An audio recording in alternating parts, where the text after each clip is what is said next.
Hello and welcome to Soulful Connections, a series of conversations with people who found their natural place in the world and are living their lives as authentic and soulful expressions of themselves. These are their stories. Hello and welcome to Soulful Connections. My guest today is Elisa Leach, creator, networker, enthusiast, collaborator, innovator and leader. She is the founder and co-owner of my favourite cafe in Rangiora, Full of Desire. Elisa has discovered her roots, her passions and her skills by always moving forward with empathy and enthusiasm. From reaching out to her newly discovered extended family, living in different countries and exploring different roles in business, she has arrived at a place where those skills have all come together to help her create successful businesses in hospitality, importing and customer service. And now she's branching out on a new and exciting path as a love, sexuality and relationship coach. Her journey is one of separation, reunion and self-discovery, and this is her story. Hello Elisa and welcome. It's so lovely to have you here. I'm so grateful that you've chosen to come and be here with me today. This is take two for those of you out there. We had this lovely conversation and then I realised the recording hadn't worked, so we're doing this again, but we're cool at this. We're pros, aren't we? Yeah, we had a good practice. I was saying to Elisa that, you know, I've always really admired her. I always looked at her and felt that there was something really special about her and that she had something special to offer. And it wasn't until we sat down in your beautiful cafe, which I went there this morning and got myself in the atmosphere and had a lovely coffee, and found that what I had felt about you was true. That you have created this wonderful space in Rangiora, Full of Desire and Conway Lane, Rangiora. You and your partner and your life partner, Carl, and your wonderful staff who are just, you know, great mirrors and ambassadors for you and Carl and for what you stand for. And so we sat down over a cup of tea and you told me your story and I was just, you know, it's such a wonderful journey. It starts out incredibly sad, but it has a happy ending, which is so lovely, isn't it? Yeah. It's definitely been a journey. Yes, it has been a journey. Well, life is a journey, isn't it? We're all on a journey. Yes. And some of us have lots of very steep mountains to climb and some great valleys to go down into, don't we? And you are no exception to that. So I think that, you know, time is precious here. So let's get on with it. And I'm going to hand over to you and I'm going to get you to tell us your story from your birth, which of course where everyone's story starts, but your story has a twist. So a few twists actually. Well, yes, all great stories. I hope we get to all the twists today. I have a feeling I might forget or two. We'll leave a few uncovered for next Okay, time. that's part two. Okay. Let's talk about your birth. As I said, it sounds like it's where all our journeys start, but yours began with a twist. Yeah. So just to guide me and direct me, there's a few parts to it. So if there's something I miss or you know, get distracted and on another road, they just bring me back. Well, I've got all my notes written down and you're ready to go. Yeah. So I was born in Auckland, New Zealand in 1970. And at 6 weeks old, I was adopted to a family who lived in Auckland. They had another two children actually already. So I was the youngest of a brother and a sister. There were 3 years between us all. So my life started as an adoptee in Auckland, New Zealand. That's it. And that in itself just leads us to go, so, you know, you had a whole other family that were a part of your life. And then you had your adopted family. Now, you told me that your mother was very honest with you. She was very upfront with you about your adoption, wasn't she? She was. As far as I can remember, I always remember that I was adopted. She always told me that I was their special adopted daughter.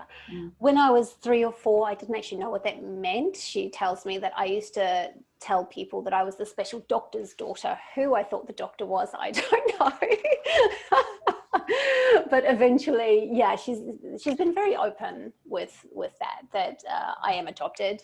I'm their special adopted daughter, and if I ever wanted to find my natural mother, then she would be happy to help me. Not that she knew any more information than anybody else, but she was always happy to help me. So she's been an incredible pillar throughout this, really.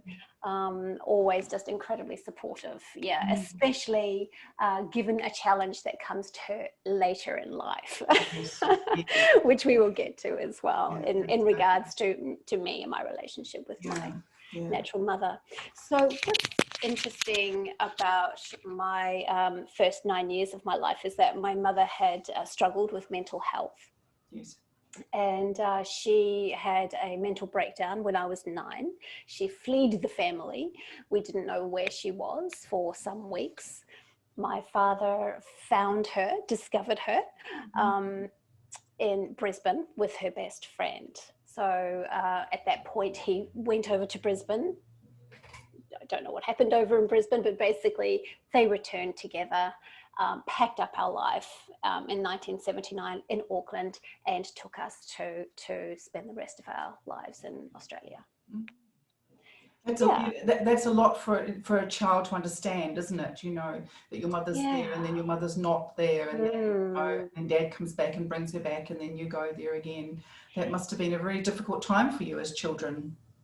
What's really curious is that me and my siblings, we all see that event or those events, because clearly it wasn't just her leaving, it was all that leading up to her and all the stress and the trauma that she was experiencing, that we were all experiencing leading up to that we all see it very differently.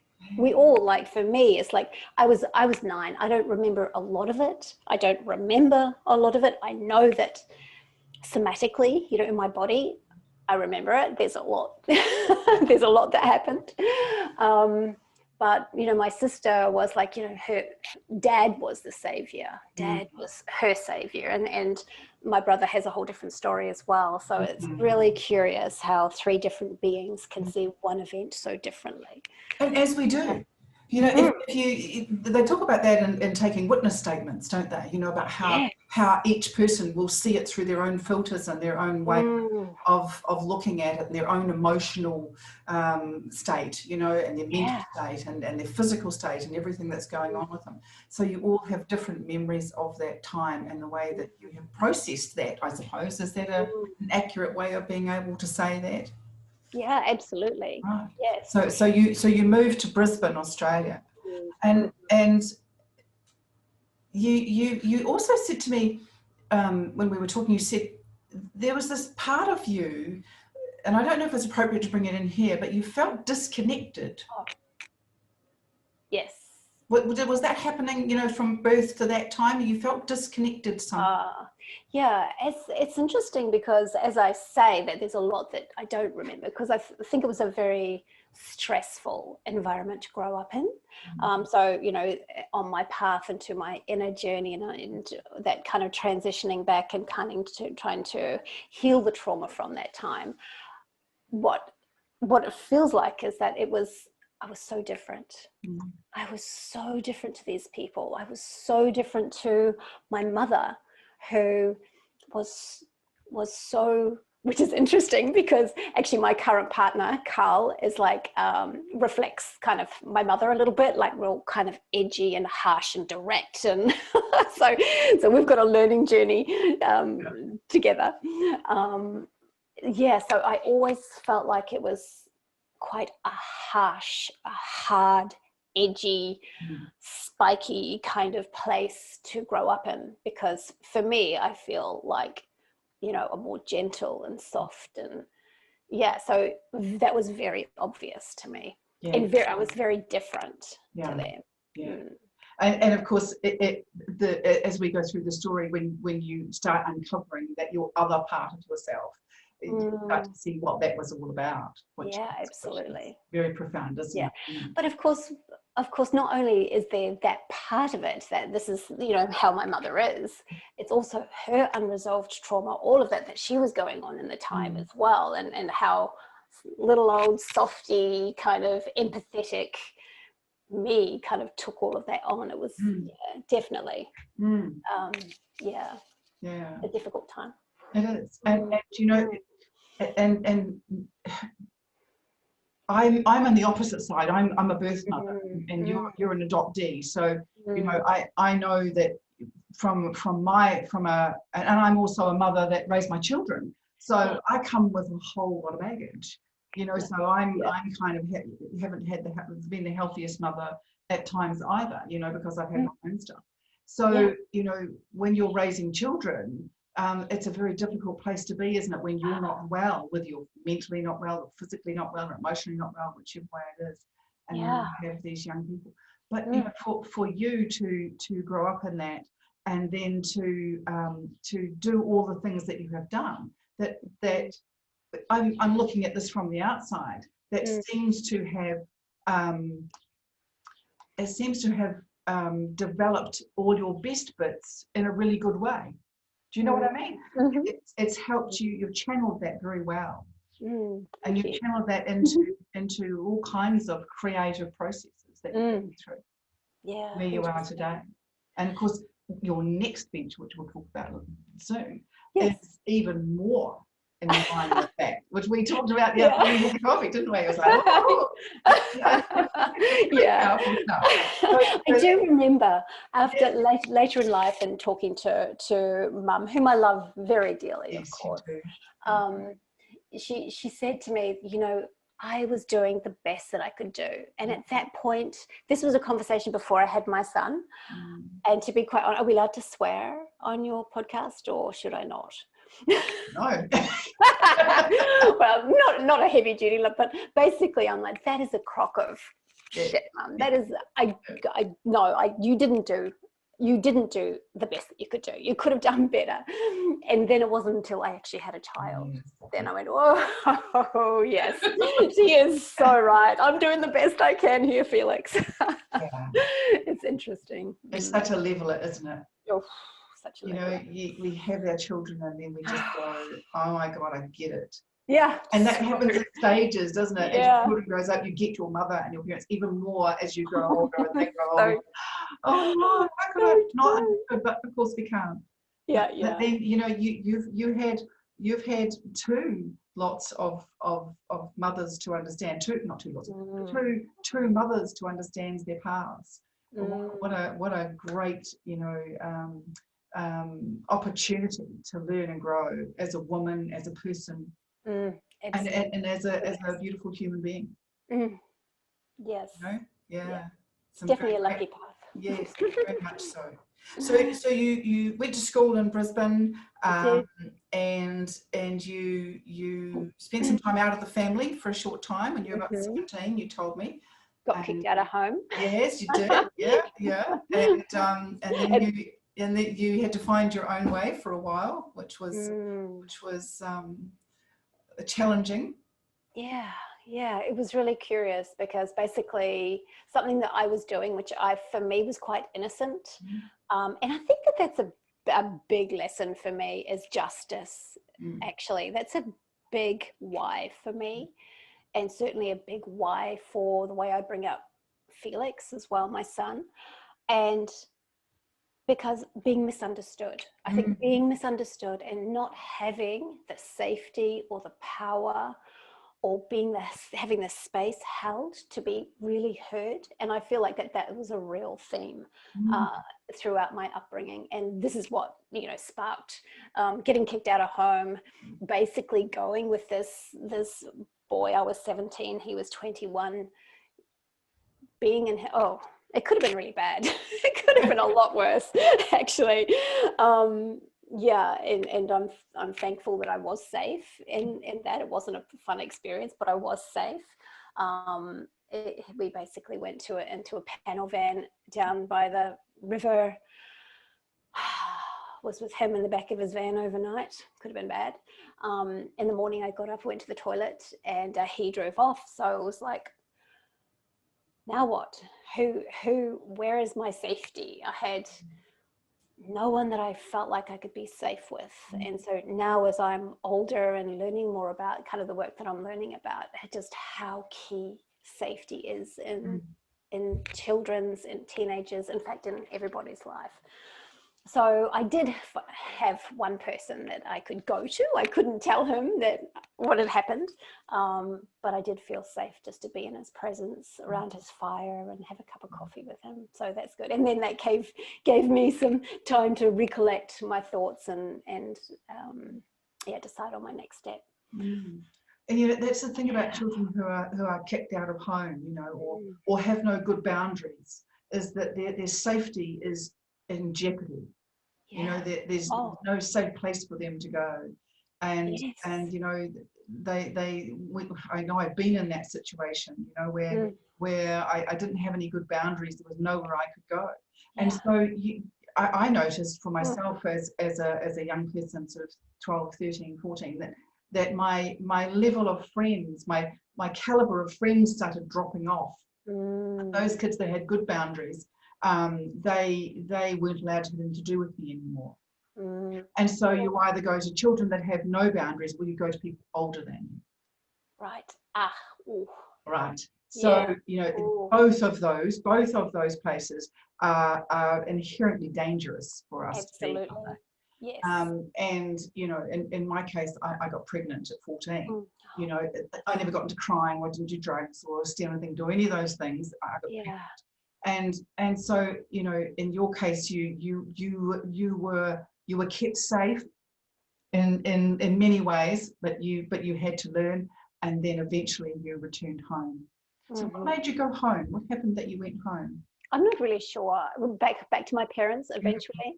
So I found a place. I found a apartment. I guess at one point we started talking. I actually don't really remember, but eventually I did go back and saved some money and went traveling over to America for a year. Yes. And where did you go in America? So I went to a Camp Counselors USA, which is similar. I'm not sure whether it's still going, but like CCUSA, Camp America type program, which was wonderful. And my mother's father was American Indian, actually. So he's got some family over there as well. So I hung out with some family over there for a bit and had some amazing adventures. Again, actually, definitely, things could have gone badly. I could definitely have somebody, a psychic once said, you definitely had someone looking after you, like working in a old hard rockers club, having a dumpy old car and breaking down in the middle of the road and like 2 o'clock in the morning, and having some fellas help me in America. So it was an adventure. Yes, and you almost served a drink to an underage person. Oh, that as well. See? I know, right? That's right. As I was putting the drink down, I heard a noise behind me. And as I looked around, there was just a sea of policemen around me. So, yeah. And of course, they found me and asked me whether I had a green card, because, of course, I was illegal. So, anyway, I managed to, I guess, charm my way out of it. Or something. Somehow I got out of it. Who was on your shoulder looking out for you was overtime. I'm curious. I want to know who that was. So you went back from the USA, and then you went back to school, back to Brisbane, and you completed your 2 years to complete your education, which is equivalent of our NCEA. But you wanted to study. You studied Japanese. And you wanted to go to Japan. I did, yes. So I really hated school.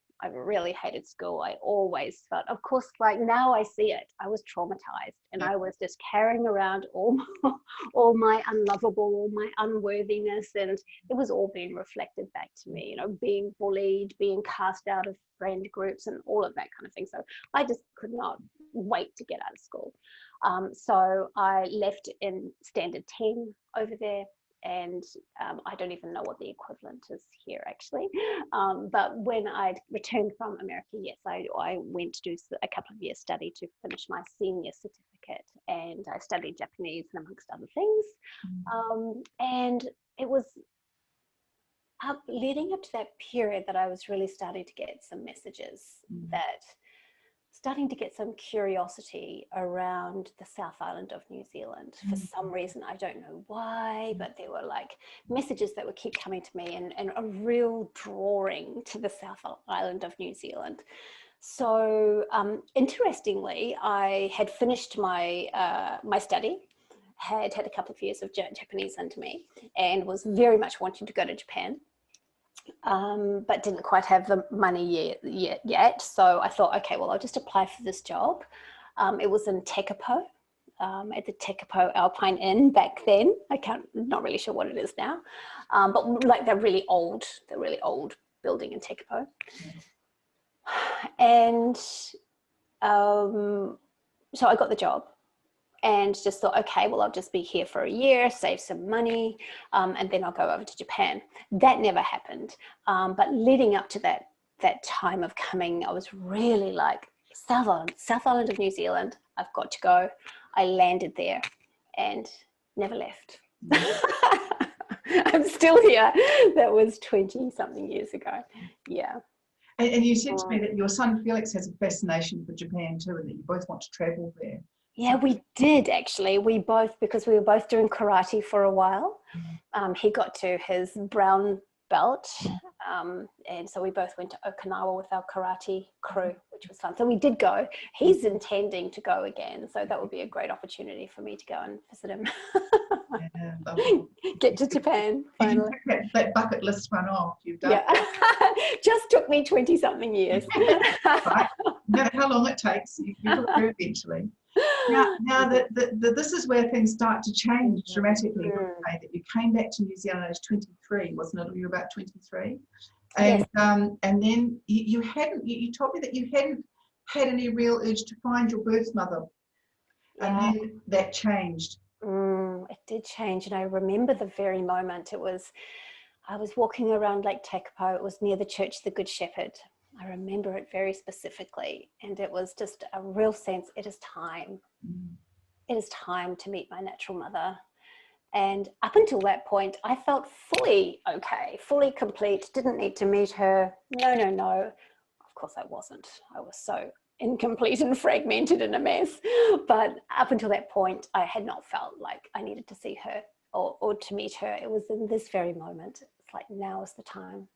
So that set the intention. I had about that time, I met a boy, and so we intended to move to Christchurch together. So when I did, I began the process of finding my birth mother. So yeah, and tell us about that process, because one of the reasons I would like you to talk about that process is because if there's anyone out there who's watching this, who's thinking about wanting to go through the process of finding their birth mother,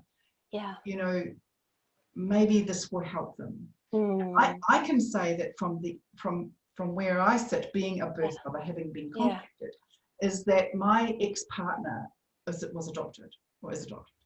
And he was like, he didn't want to find his birth mother. He didn't. After the birth of his first daughter, my daughter Alex, he just, I have to do it.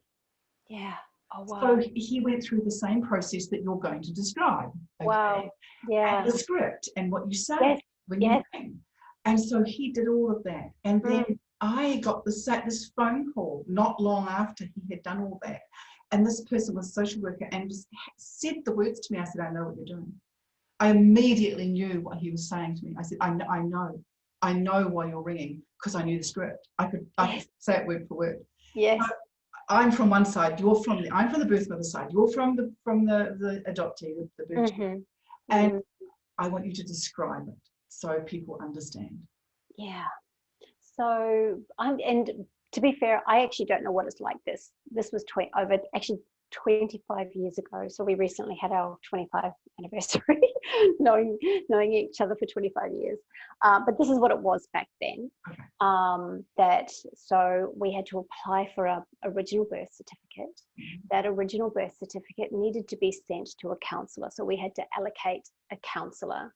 So we couldn't do it on our own. We couldn't receive the birth certificate ourselves. So I applied for the original birth certificate. I received a phone call within some weeks from the counsellor to set up an appointment to come and see him. So I'm not sure how long this all took, so I did. I set up the appointment, went to see him, and he presented me with the birth certificate. And then, of course, you discovered something really important.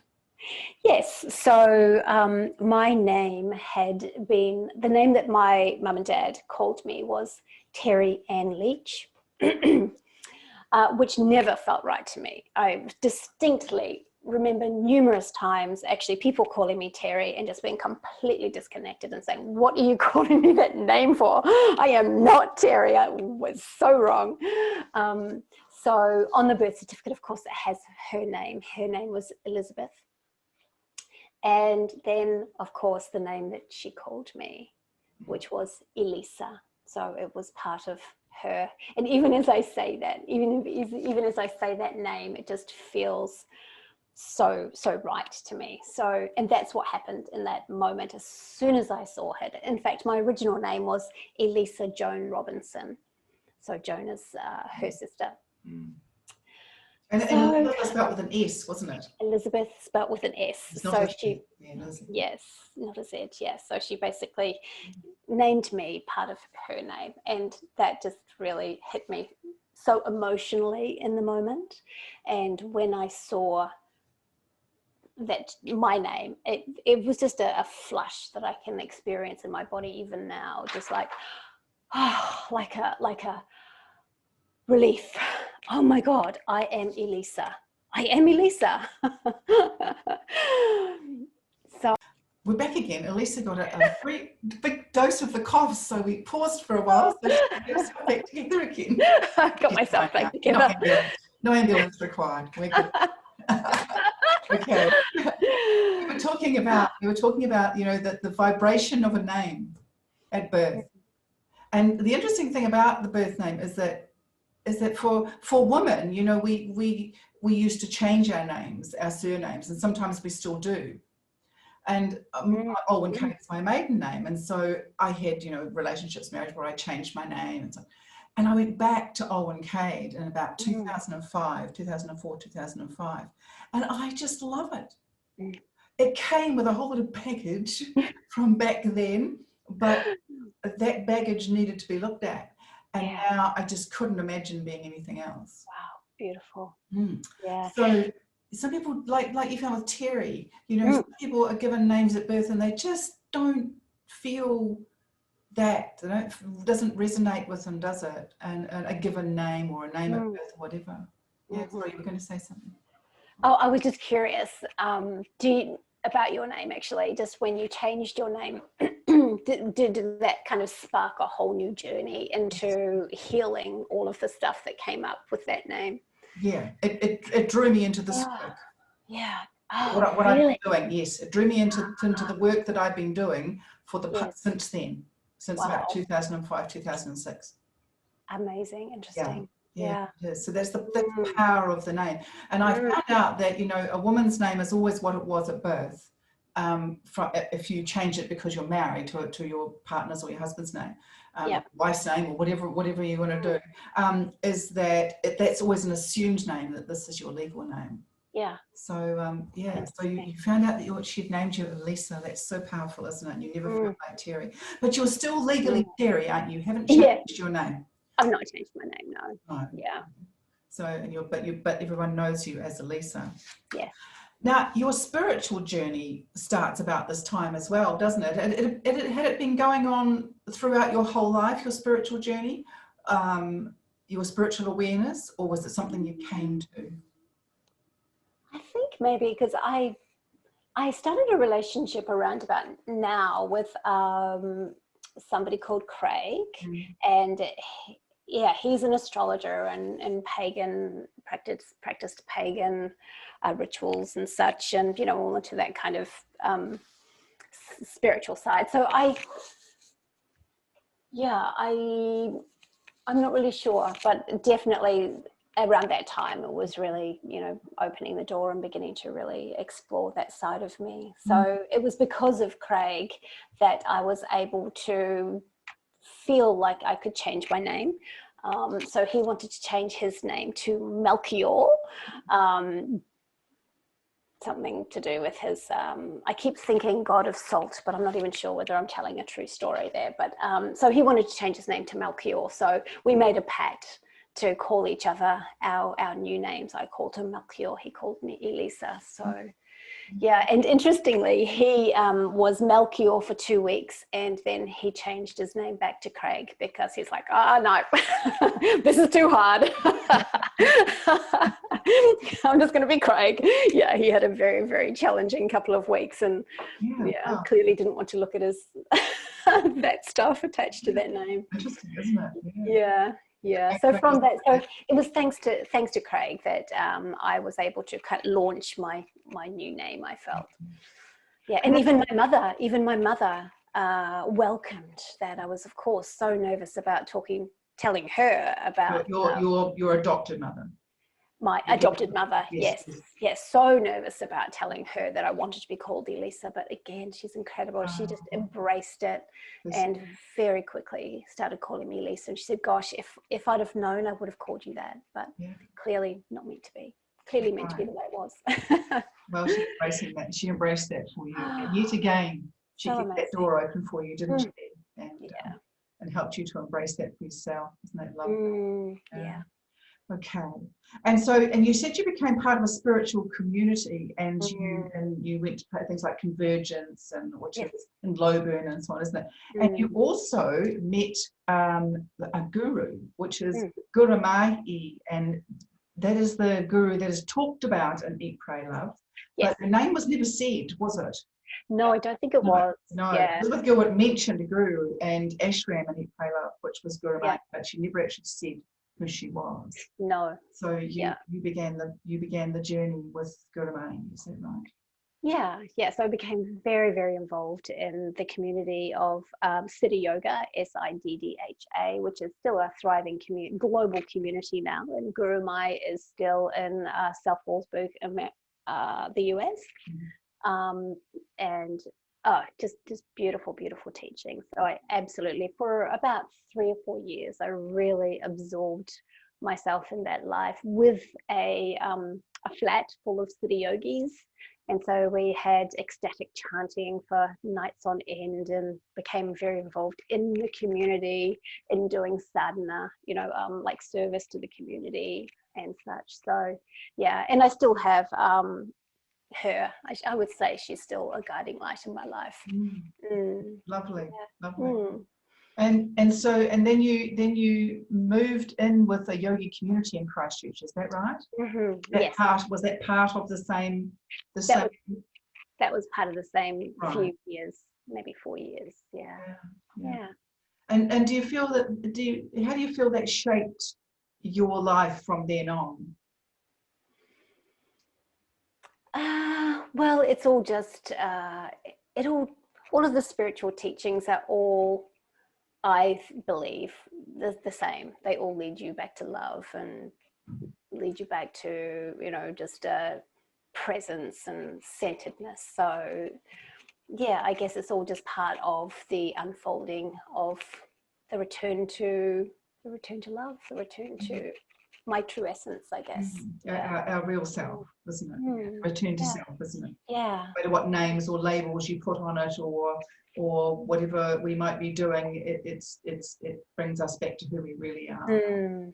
Yes. What we've forgotten to often lose sight of, isn't it? Indeed. Yeah. Yes. And then you moved out to Tuahili. Yeah, so pretty much met a man, and he wasn't a Siddha yogi, so I tended to actually just left that community. It was a little way from the community, so I never really spent too much time back then. But it was about this time that I'd met David that I received a knock on the door. It was very embarrassing one day because I think I was doing a late night shift, and it was like in the middle of the day, watching Young and the Restless or something embarrassing like that. And that's when my sister, my half sister, found me, and I knew I was sitting there in front of Young and the Restless, looked out my door, and here Emma was, because I'd spent quite a lot of time, because there was a period of about 5 years that I had introduced myself to Liz, and I actually had a stealth trip down to meet her. So I did meet her quite early in the days after I'd met her, but it was all stealth, and it was all spying on my little brothers and sisters. So I knew exactly what they looked like. I even had a friend down in Alexandra who would send me newspaper clippings of my family if they were in the newspaper. And so I was very much a lurker for 5 years, and I was getting quite angry actually that Liz felt that she needed to keep me at such distance. So it was an absolute surprise to when I saw that Emma had just walked down my driveway and presented me with this beautiful letter, basically welcoming me and saying that she wanted to get to know me, which was really wonderful. And that's really interesting. So let's just go back into the story, because we got to the point where you had the birth certificate and you found your mother's name, but we kind of skipped over and didn't talk about your actual, contacting of yes, of course. So just tell us about that. Yeah. So I did actually, of course, like you say, there is a whole coaching procedure going through this. So my counselor coached me on what the best way would be to contact her, recommended a script to say, which of course I said the whole thing. Well, I was intending to say the whole thing. Didn't quite go to plan, to be fair. But the support was incredible, really, on how I should best make contact with her. So one day, plucked up the courage. It was during the day, and I phoned the number so nervously, and a wee girl answered the phone, who was my sister. And I said, I wanted to be really calm. And so I said, okay, so this is my name. Can you write my name down, please? This is my phone number. Could you please tell your mum that I will call her later on tonight. And so that was that. Put down the phone. A couple of hours later, the phone rang, and it was actually her. So the script went out the window. I was really intending to do it all, and I had it in front of me when I first made contact. Eventually got it out. She got the idea, basically. And part of the script was, and can you help me? Something along the lines of, I was born, I was adopted out. This was my name, and can you help me? And that was the same script that I used when I later decided to find my natural father, Big Daddy, who is a whole nother story. That's really another time. But she basically just said, not right now, I can't. So just kind of just cut me off, really. I guess it's understandably. Must have been a bit of a shock. I don't know. Well, we kind of talked about that as well. Well, we did talk about that the other day, and I said from a birth mother's point of view, you let go of your baby, and it's the hardest thing to do. And then you go looking for that child, and every child of that age or otherwise, right throughout. If you find someone saying they're adopted, it's a girl, you start asking really strange questions, trying to figure out if this is your daughter or not. Of course. I did that, many times. Yeah. And when it finally happens, you're welcoming it. And my children knew about my girls. I had 2 girls adopted. They knew, but and I just remember being so relieved and incredibly excited, but also overcome with huge guilt and huge emotion. Oh, I can imagine. And not knowing what it meant, what was, how is this going to be, and wanting to make it okay for them. Yeah, that was really important. And there's so much backed up behind you. There's so much that's been building and stuck back there that you can't talk about, that you haven't been allowed. And I think in the era that, where you were born, and I know my girls were born in the mid-70s, and, we weren't allowed to talk about it. No one talked about it. It's like and no one ever mentioned it. No one said a word. No one ever talked to you. No one ever How said. do you carry that? Well, yeah, it's a pretty heavy backpack to carry around. Yeah. So you don't talk about it, you don't say anything, there's shame, huge amount of shame just leveled upon you, and sometimes it's said and sometimes it's not.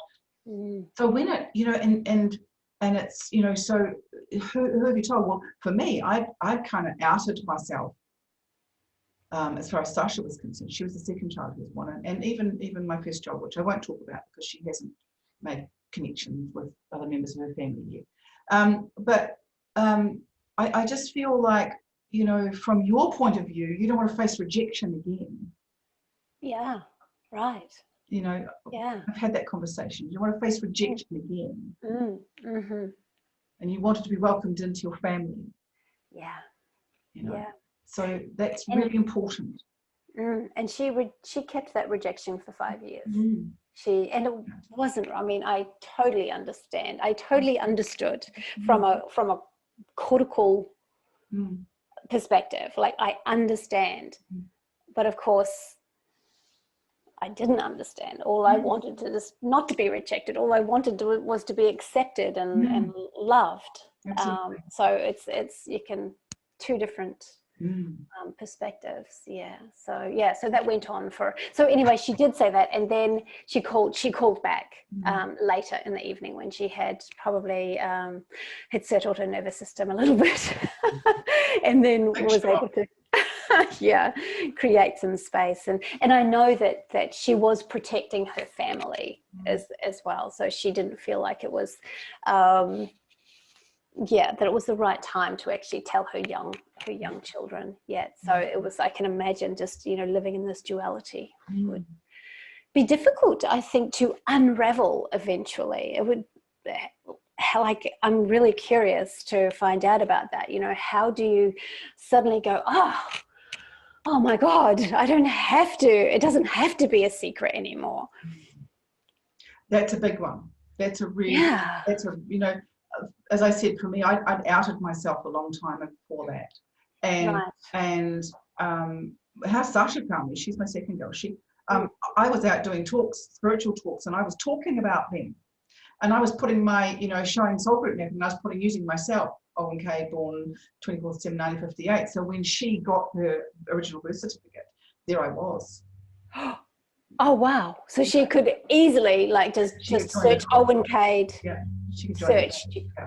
So she sent me a letter, and I got it in the mail, and and I can remember very clearly.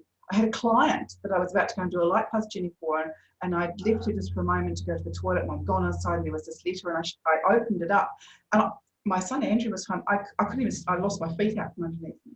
Oh, I'm not surprised. Yeah. And I thought I just had to read it, and she had photos, and I just had to pull myself together and go back to my client. My client. And I'd go back in there and go, no, I have to focus on this, and I took everything I had to do that, but I couldn't wait to get finished there, so I could write her an email to just go, I have your letter. I'm so thrilled. Oh my God. Yeah, but trust me, it took a lot to get to that point. It took a Yeah. huge amount to get to that point. So Yeah. for you, you know, now you have met your birth mother, you have gone through this process with her, and eventually your sister ends up on your doorstep after all that time. I want to clap. I know, yay, Emma. Yay, Emma. That's the movie where you just go, yes. Yeah, and it's so cool, because what's really interesting as well, there's lots of really interesting bits. Yes. So Emma was the older daughter, and then there was a middle daughter. Yes. And then there was a son. And so the middle daughter was 17. And when I went to meet the family at home, she'd just been kicked out of home. Oh my goodness. And hence that begins the whole very interesting parallel between me and my soul sister. Yeah, you know, our journeys are just parallel. Of course, I'm a lot older than she is, 15 years older or something like that. But yeah, so that was really interesting. So I actually had to go and find her, and yeah, she'd been kicked out of home, and found her and introduced myself. Yeah, but the interesting thing though is that when I remember walking into the house, and just in an instant going, oh my God, this is like me. This house is like me. Oh my God, look at those piles. She's got piles. She's got piles like me. Like piles, because that conjures up all kinds of things. Sorry. I guess it does.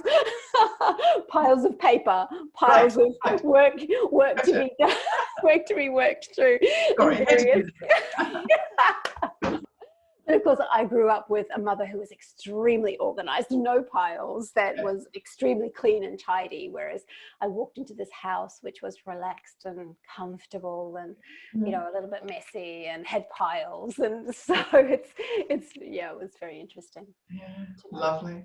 Yeah. How lovely. Yeah. That feeling of coming home.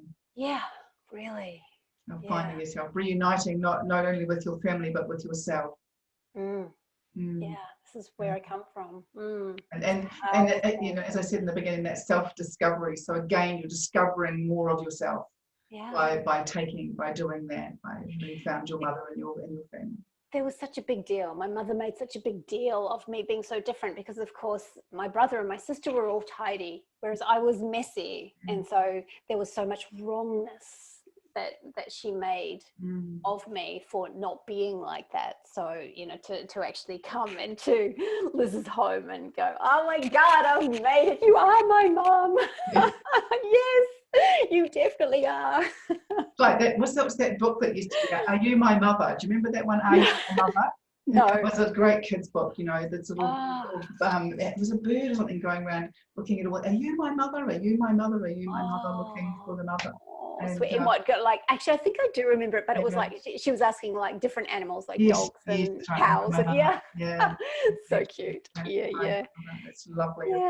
Yeah. So that was kind of the start of rebuilding, and developing relationships with my family. One of my families. Well, you know, some of us only have one family, don't we? And that's a lot. But to actually be able to fully embrace two families is a great thing. Yeah. And then, of course, there was Big Daddy, 3, and well, 3. Yes, you've got the 3 families. Yes, and that's a whole different thing for another time. Yeah, it's a whole story in itself. He was a very charismatic fellow. Well, looking at you, I'm not surprised. That's where I get the hair from. Yeah. Oh, yeah. Along with other things, I imagine. So you had left your relationship with David, and then you met Carl. Yes, that's right. Yes, so left David, was intending to move back to Brisbane. Yes. And then I was just staying with a friend of mine for a couple of months before I actually ended up going and met Carl. I said, don't get attached. I'm leaving to go to Brisbane. This is all just fun and games. And you're not going to stop me. I'm going to Brisbane. He didn't stop me. I did go, and I was there for about 2 months, and I loved it. It was so warm. I'd get up in the morning, 5 o'clock in the morning, and go, because I lived do you know Brisbane at all? Brisbane, No. Brisbane has this amazing area, which is a man-made beach and everything into the river and stuff. And it was just so beautiful. So I'd get up and I'd go for a bike ride around the Botanic Gardens, and then end up in the pool, the man-made pool, and go, oh my God, it's 5:30 and the sun's out, and then go and have pineapples. I was having a time of my life. Anyway, he gave me an ultimatum that, look, I can't come over to work this relationship. So if you really are curious, if you really do want to have a relationship with me, then you need to come back here. And I said, that's fine. Okay, I will. But you need to promise that we're coming back here. Yeah, that was 16 years ago. Yeah. You started a business partnership while you were there, though. So I don't understand that. You started your business partnership when you were in Oz. Is that my understanding? No. Okay, you bought some bars. You had those bars. Oh, yes. Oh, right. Yes. That was, I had come back. We had developed a relationship. We'd had Felix. And then we went over to Melbourne and found these amazing, healthy, because back in those days, there weren't many healthy, preservative-free bars on the market. So yeah, we're talking food bars, aren't we? We're talking nutritional bars, yeah. Yeah. So I decided to import them, and I'd traipse around selling them in the dairies.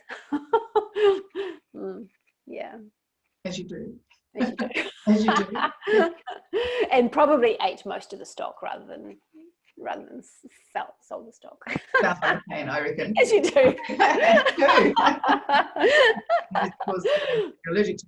Okay. Yeah. And then the DVDs. I mean, I think this was really good. You told us with these DVDs. How do you transition from there to where you are now? I think that's an interesting one. DVD. Yeah, that is just so interesting. And it's so interesting because I feel like so much of my life has been guided. It doesn't make sense, but just follow the next impulse.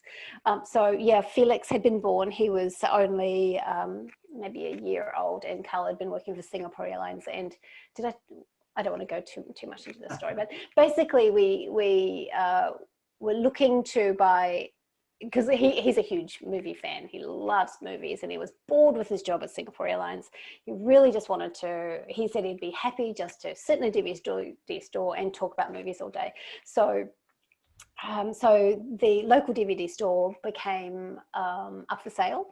So he did his due diligence and put an offer in, and we didn't get it, but that kind of started a little conversation. It's like, oh, DVDs are dying. It was like there was still quite a lot around, but we knew that it was going to be a dying breed. So we went, oh, okay, well, we can put the DVDs in, but we need to add some sort of value to this venture. Hey, let's put in a big pizza oven, and we can do cool big wood fire pizzas, and and then you can do specials and stuff like that. So anyway, that kind of just started the thought process. And then luckily we actually didn't win the contract, because it actually went out of business 2 years later. But that just started the process. It's like, oh, how let's do that, because I've always been interested in business. I've always done a lot of multi-level marketing businesses, and Pastelli, the bars, and always been really curious about business. So then that kind of set us on our course of, okay, well, why don't we find a place with a kitchen, and then we can put the DVDs in. It's like, oh, okay. So he looked on Trade Me like he does, and he found this cafe, which was very cheap, $20,000 for a cafe. It was a very small cafe. It was just more a takeaway, hole in the wall type thing. And so we bought that. I'd never ever actually owned a cafe before. This was in Christchurch, wasn't it? This is in Christchurch, yes, in Bishopdale, called Reality Bites, Bishopdale. Yeah, if anybody's local. Yes, and I just felt like, gosh, $20,000, cheapest business really in a cafe. You can't really get into a cafe that cheap anymore. And the rent was $80 a week. So I know, right? So as soon as I heard that, it's like, well, I've got to be an idiot not to make this work. So that was the crux, really. It's like, okay, I'll do this. And yeah, so we took over this. It wasn't really a cafe. It was more like a hole in the wall, really. And from there, I discovered a natural ability. Of course, it was like a huge learning curve.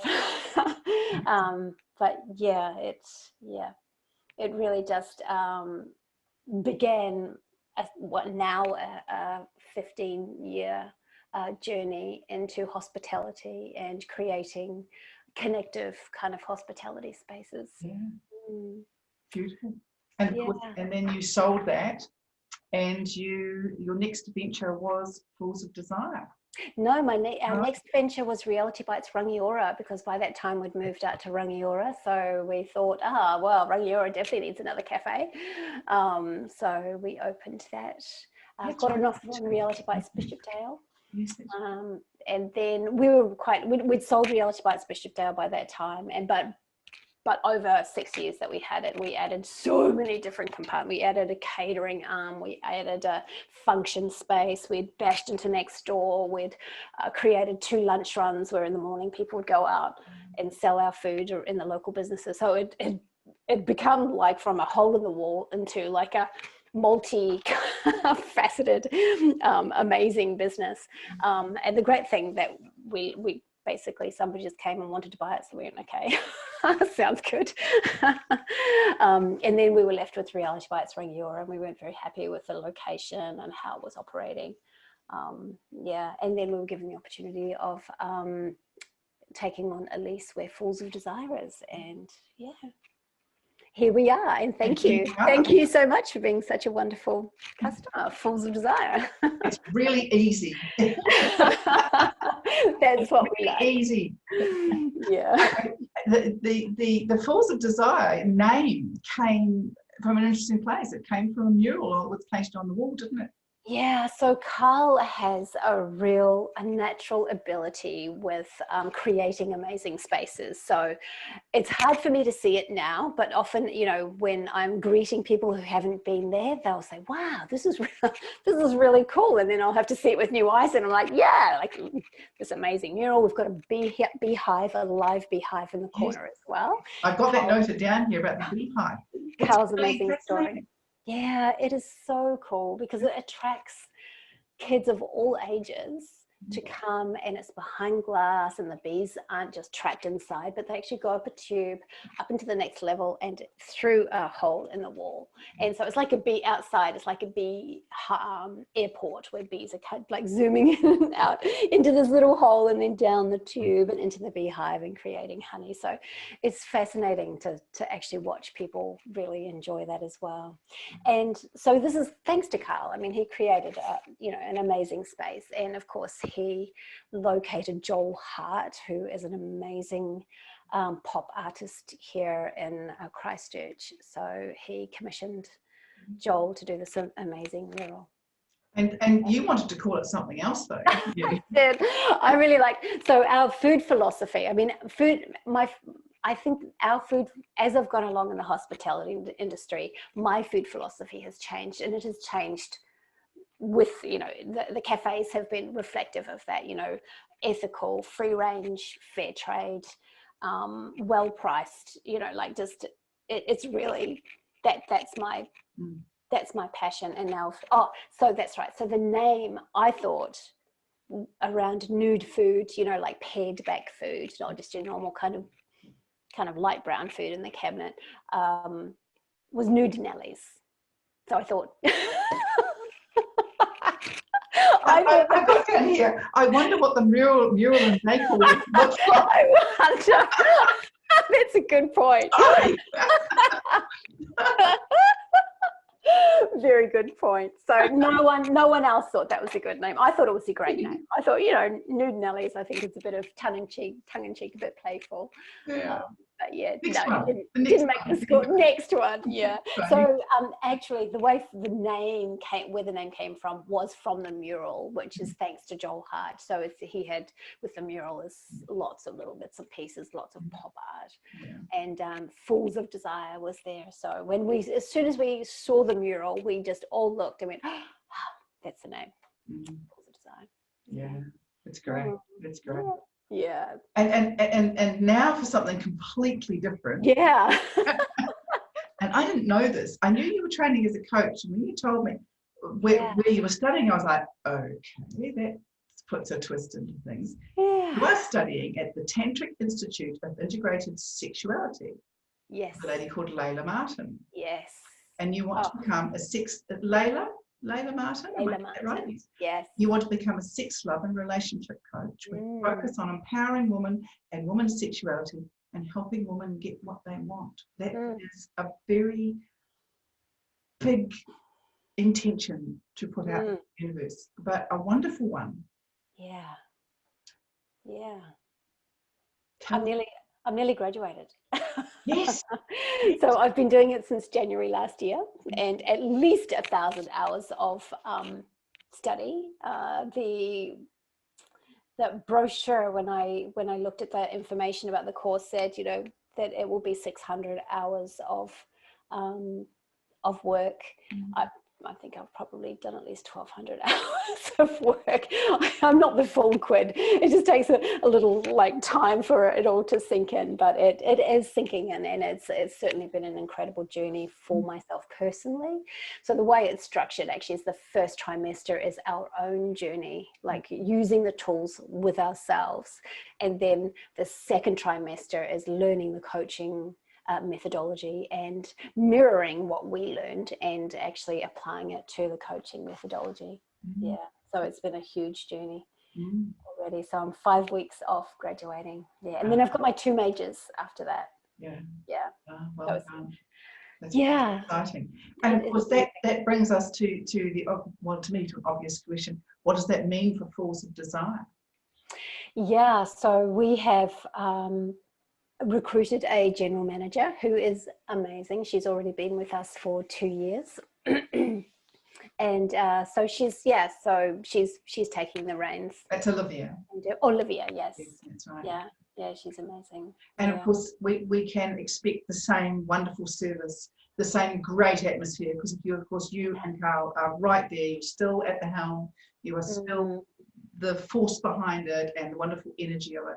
And Olivia is there to help you to keep that going, and your wonderful staff. She is amazing. We call her our hospitality savant. She is so passionate about hospitality, and that's what's really, really important. And one of the key values of Fools of Desire is connection. Is that it's really important for us to be connected, because so many aren't. You know, in this connected world, we're actually not. We feel less connected. So, you know, if we can actually, and I think you commented on it the other day, saying that, you know, whenever you come here, you get greeted, and which is really, really important to us. So I think what's great is that, you know, we have such wonderful humans who work with us, and they embody that connection as well. And they do, very much so. Yeah, they're amazing. And of course, I referred to the cap as fogged the other day, and you were no, it's Fools of Desire. We're retraining people to call it Fools of Desire. That's right. Yeah, so when we did our signage at the beginning, Carl said, oh, what do we call it? FOD. And I'm like, no, people are going to call it FOD. They are. But anyway, we did some of our signage with FOD, and sure enough, people call it FOD. But well, I think everything's a short name, hasn't it? But Fools of Desire is definitely, it's such an intriguing name. You know, it just drew me. I need to go and have a look just to see what this was about, and was not disappointed. Perfect. I'm so glad. So you're going to when you graduate, are you going to have a celebration? Oh, I think I definitely will have a celebration. I'm not sure how that would look. I'm not really sure what yet. Well, you need to have a very personal celebration, regardless of anything else. Go and personally celebrate your milestone of graduating. And as we talked about the other day, you know, your your journey with the woman in your life, and your journey as a woman, as a young girl, and then, you know, becoming a woman, and the trials that the woman in your life, your mothers, have been through, and your journey with them as their child. I have no doubt that will help you so much when you are coaching other women to truly be themselves. So embrace that. You have qualifications that you can't get from any kind of institute. Absolutely, yes. And isn't that what they say, that you teach what you learn? Yes. Well, yes. You don't teach what you know, you teach what you learn, and you know, and as you begin to teach it, you realize that you are learning as you go. Yeah. And as soon as we think we know everything, we've ground to a halt. We should never think that we've graduated. Oh, good, got it now, because actually what that does is actually kickstarts a whole new series of learning. Oh my God. It's like scratching the surface. Absolutely. Yes. And what is so interesting to me with this study is learning about the nervous system, and how the nervous system and the body, how much is held in the body, how much trauma is held in the body, and how that's expressed in our life and in our sexuality. And often it's just a matter of, sometimes it's a bit of a journey, but often it's sometimes just seeing that and getting clear on, that's in the body, and giving those pieces of the body mind that need that was, when it was created, it was not met with love and safety. It was met with scorn or unsafety, and so it gets tucked away into the body.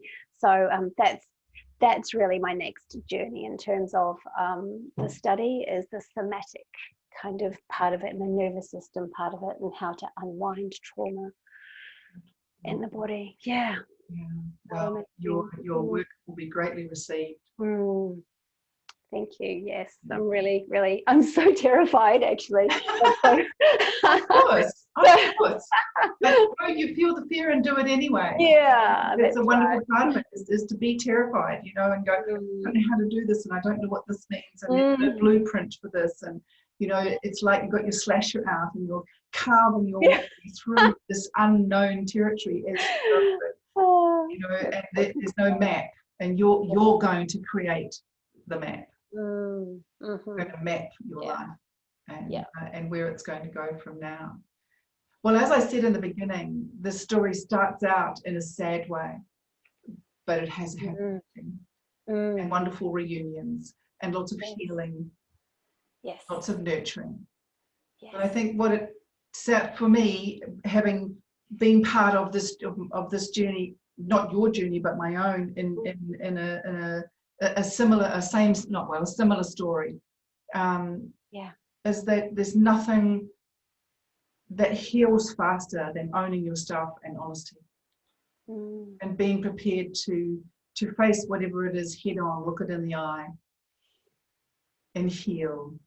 And as a birth mother, to be able to give my children the opportunity to come home, to heal, to feel loved, has helped heal me. Oh, yes. To acknowledge that really, really important part of my life. And so I hope that this story, your story, will help anyone else who's going through what you're going through, or even what I've gone through. Just open up to it. Just open up to it. Don't shut the doors. Keep them open. Yeah, and it's your scary. mind and your heart open. It's scary, but I wouldn't change it. Sash said that. You know, she said she was very scared, and you know, she was facing rejection. She felt again, and you know, so just keep the doors open. Keep your mind open. You know, if anyone, you know, I have to say this outright to all birth mothers out there. If anyone disses you or shuts you out of their life or treats you badly because you tell them that you have a child that you gave up for adoption, then they're not worth it. No way. Otherwise, we would miss out on these beautiful, beautiful girls. such as yourself and my beautiful daughters. Mm. Right, my dear. Thank you so much for your beautiful story.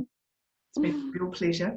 Thank you for having me. That's right. And when you have been working in your coaching practice for a bit, we'll come back. Okay. Another talk about what's going on for you and what you've brought to that and what it's brought to you. Yeah, right? Sounds good. Thank you very much. That's all right. It's been an absolute pleasure. And I know that everyone would just love hearing your story. You've been so brave. And thank you to your family for being part of this story too. Yes, there's some photos. Yeah, and for them to allow you to speak. It's beautiful. Yes, indeed. I want to say thank you to Elisa, as I have, and thank you to all of you for being here today. It's been a real pleasure to have you. Elisa's contact details and those of Falls of Desire are at the end of this program, and I look forward to being with you next time. So goodbye for now, and thank you again.